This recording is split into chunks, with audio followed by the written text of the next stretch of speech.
With a new mechanism emerging in Season 1, the build becomes more diverse, so it's kind of hard for me to pick the best out of everything. But I will do my best. So please send me your nudes or smash that like button.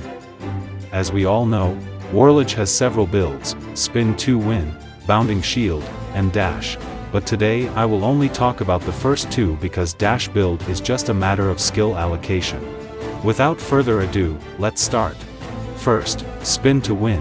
It has almost similar skill build with the previous season, with some things which you need to pay attention to. Whirlwind slash becomes affected by attack speed, and with culmination, we can reach a higher skill cooldown than before. The monsters are also getting stronger, so it would be better if we could keep our distance from them, or have more survival means. As usual, we have a big black sword as our main weapon, and Hellheart Fortio as our main option. Too bad ChillyRoom nerfed the Fortio drop rate, so worry not, we can still go back to using other boss accessories. So, the main fate bounds are Blowout, Backlash, and Onslaught. You can choose one of 3 bosses: Yeti, Snapclaw, and Dawn Kroll for Blowout. For Backlash, of course, we could use Black Archknight, and we can use Onslaught as a second fate bound on our gears. Because the difficulty increased, now we are required to have both lifesteal and energy shield. I think the hexed version of both is great because we can just cover up the reduced stats with culmination. For an alternative, just pick the one you see lacking on your current build. Now, because the demand for higher damage is increased, we need to maximize all damage stats because they multiply each other, so you need to get the regular damage, all damage, and critical damage as much as you can. Don't use any other extra elemental damage if the corresponding bonus elemental damage is too low. You can see here that regular damage is available in armor, so it would be a good idea to get more. Here is a good example for the gear set. And you can swap this ring with anything you want.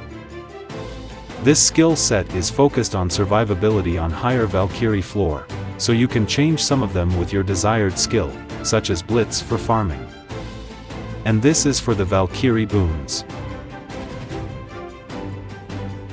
That's it for spin to win build. Now let's move on to the shield throw build. Shield throw build has more potential than last season, so it's also a good choice if you want to climb to 500th floor. For above that, we don't know yet. Keep in mind that because this build doesn't have bleed, so we really depended on culminated gears.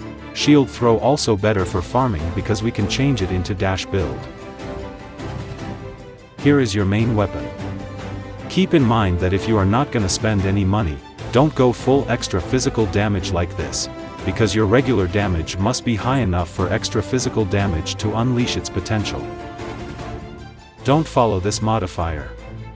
As I said before, extra elemental damage is useless if your bonus elemental damage is low, and worse, your class doesn't even use that element.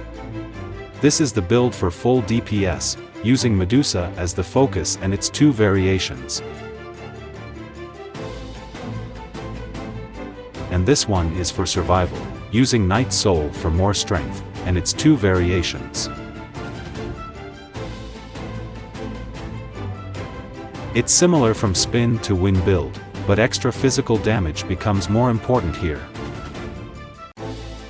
This is the skill set for full DPS.